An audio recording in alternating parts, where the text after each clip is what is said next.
प्रभु यीशु के सामर्थ्य नाम में आप सबको जय मसीह की। Praise the Lord. आइए आज के सुंदर दिन के लिए प्रभु का धन्यवाद करें। मेरे साथ उत्पत्ति की पुस्तक उसका 12 अध्याय और उसका वचन 8 निकालिएगा। यहाँ लिखा है परमेश्वर के वचन में, फिर वहाँ से आगे बढ़कर वह उस पहाड़ पर आया जो बेतेल के पूर्व की ओर है, और अपना तंबू उस स्थान में खड़ा किया जिसके पश्चिम की ओर तो बेतेल और पूर्व की ओर ए है। वहाँ भी उसने यहोवा के लिए एक वेदी बनाई और यहोवा से प्रार्थना की। Praise the Lord, hallelujah. परमेश्वर के लोगों, अगर आप अब्राहम के जीवन को देखें, उसके जीवन को अगर आप देखें तो बड़ा दुखी जीवन है। वो मूर्ति पूजक था, दक्षिण मेसोपोटामिया के आसपास वो रहा करता था और उसके जीवन में कोई आशा नहीं, मानो वो ईश्वर रहित मनुष्य था। पत्नी बांझ है, घर में धन संपत्ति तो है पर वंश का चलाने वाला कोई नहीं, और जीवन निराश हो गया। 75 साल का है, अब तक कोई संतान नहीं। और ऐसे दशा में परमेश्वर ने उसे उत्पत्ति की पुस्तक उसके 12वें अध्याय में उसे बुलाहट दिया कि इब्राहिम, अपना खेत, घर, कुटुंब, परिवार, समाज सब छोड़ और मेरे पीछे चल। उस देश में मैं तुझे लेके जाऊंगा जहां दूध और मधु की धाराएं बहती है। इब्राहिम ने विश्वास किया और निकल पड़ा। यदि आप इब्राहिम के जीवन को अगर आप टटोलें तो इब्राहिम के जीवन एक अच्छी बात यह थी, वो जहां भी जाता अपना तंबू खड़ा करता, पर सबसे पहले वो वेदी को बनाता था। वेदी अर्थात प्रार्थना का स्थान, वेदी जहाँ वो बलिदान करता, वेदी जहाँ वो परमेश्वर से मिला करता था। मैं जानता हूँ आप भी प्रार्थना करने वाले व्यक्ति हैं।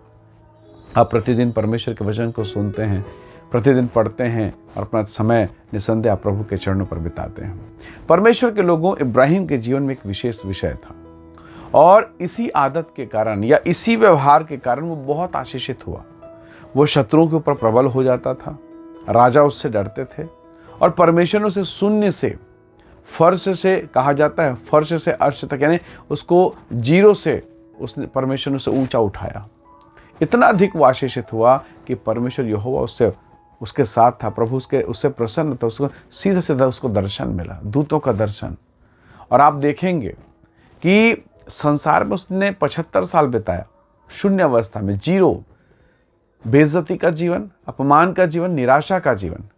पर आप देखेंगे जब वो 25 साल हुआ है, यानी जब 100 साल का होता है, मैं कहूँगा 99 वर्ष, 24 साल, जैसे वो 100वें साल में प्रवेश करता है, उसके घर में एक बेटा पैदा होता है। यानी प्रभु के साथ अभी चले मात्र 25 साल हुए हैं, मात्र 25 साल। और इस 25 साल में उसने कितनी उन्नति की। उसके धन संपत्ति पूरे देश भर में फैल गई। उसके साथ रहते ही रहते उसका भतीजा इतना धनवान हो गया कि दोनों अलग हो गए। इतनी संपत्ति और इतना बिजी, इतना व्यस्त होने के बावजूद कितने नौकर चाकर होंगे, जरा सोचिए, जिसकी संपत्ति पूरे देश भर में। हमारा छोटा सा मकान है, आपका और मेरा छोटा सा मकान होगा, और इस छोटे से मकान में पति पत्नी, बच्चे और बुजुर्ग हैं, और हम इतने बिजी हैं कि हमारे पास फुर्सत नहीं। हम बोलते हैं मेरे पास बिल्कुल फुर्सत नहीं, मेरे पास बिल्कुल समय नहीं, यहाँ करता हूँ, वहाँ जाता हूँ, ये करता हूँ, वो करता हूँ। हम अपना टाइम बताते हैं। इब्राहिम, उसकी संपत्ति, उसकी प्रॉपर्टी, उसके नौकर चाकर पूरे देश भर में फैले हैं। वो कितना बिजी होगा। और वो वेदी बनाता है। क्यों बनाता है? क्योंकि उसे मालूम है, मैं परमेश्वर की वेदी बनाऊंगा, परमेश्वर मेरा घर बनाएगा, परमेश्वर मेरा बेटा का जीवन बनाएगा, परमेश्वर मेरी पत्नी का जीवन बनाएगा। हम क्या कर रहे हैं? हम पहले घर बनाते हैं, पत्नी और बेटा और बेटी को देखते हैं और वेदी को छोड़ देते हैं। प्रॉब्लम यहीं पर है। अगर आपने वेदी छोड़ा, आपने अपनी आशीष को छोड़ा। यदि आपने वेदी छोड़ा, आपने अपना भविष्य खराब कर दिया। तो परमेश्वर के लोगों, प्रभु यीशु मसीह भी जब इस संसार में थे, रात रात भर प्रार्थना करते, पिता से बातें करते हैं। अगर आप अय्यूब के जीवन को देखें तो बड़े सवेरे उठकर प्रभु के सम्मुख में आता, वेदी पर बलिदान चढ़ाता। यदि आप दाऊद के जीवन को देखें तो दिन में 7 बार वो स्तुति करता है। कहता है, मैं रात के हर एक पहर के मैं उठ जाता हूं और तेरे वचन कर मन को लगाता हूं। दानियल जैसा व्यस्त व्यक्ति दिन में 3 बार प्रार्थना करता है, जबकि राजा ने चिट्ठी लिखा, आदेश दिया, उसके बावजूद। हालेलुया। और ऐसे लोग परमेश्वर के दुश्मनों के बीच में भी परमेश्वर की ओर से ऊंचाई पर बैठते हैं, ऊंचाई पर खड़े होते हैं। Praise the Lord.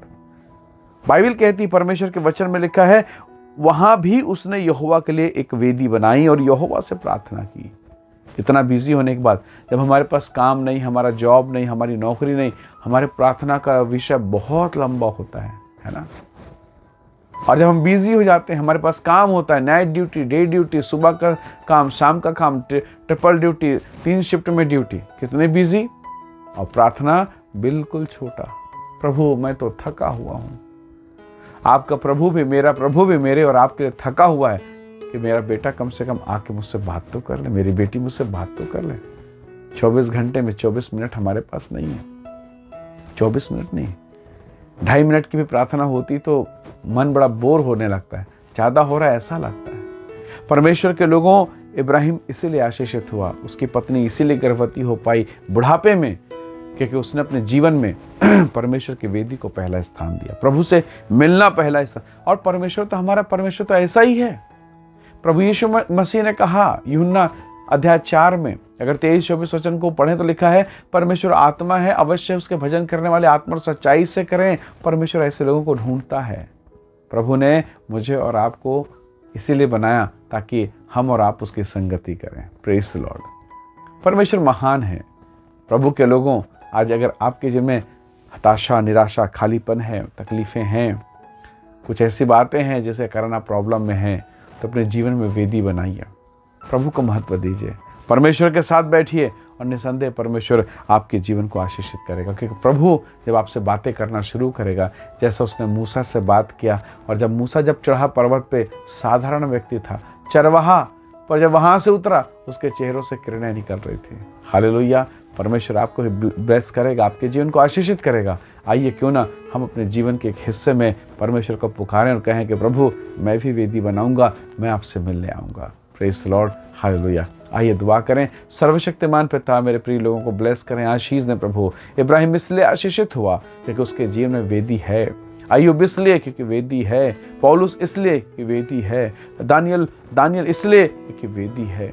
इसलिए प्रभु हमारी सहायता कर प्रभु, ताकि हम भी अपने जीवन में वेदी के महत्व को समझें प्रभु, और हम सबका जीवन, हम सबका परिवार यीशु मसीह के नाम से आशीष का भागीदार होने पाए। हम में से प्रत्येक को ब्लेस करें, आशीष दें पिता, यीशु के नाम से मांगते हैं।